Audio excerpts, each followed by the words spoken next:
وره 19 سالی تکه زندانی و 49 سالی جه درکه 3 سال عباسی بشو و روژان و بسپیره هف و بهیوی آزادیه گیلیان بهش میره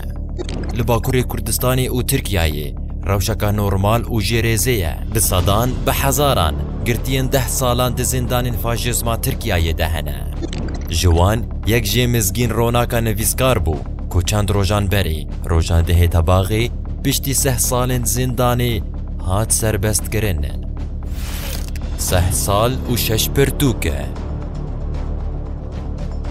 روناکا کو سال 1970 لو گندگی لجا آمدی هاتی دنیایی سال 1992 بتوانا کو انداماری خستنکا کردیه تیگردن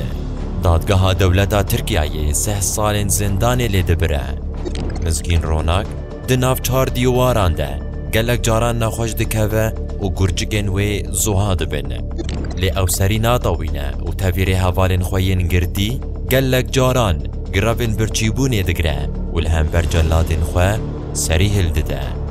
چاوا دکوه زندانی کردیا خواه بپیش ودبه و دست بنویسینی دکه جپرانیا روجنامه و کووارن کردیین با کره رد نویسه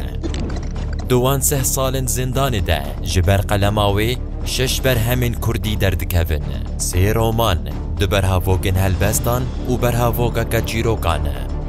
مزگین روناک چاوکو جگردی گهستان بوله هات بردان یکسر بری خداواری خواه آمدی جه کامریان را آخافت ناویا پیشین اف بو از وی آزادیه دیاری شهیدین سیداران دکم حتی که هوالک دی زندان دهبه آزادی نتو آزادیه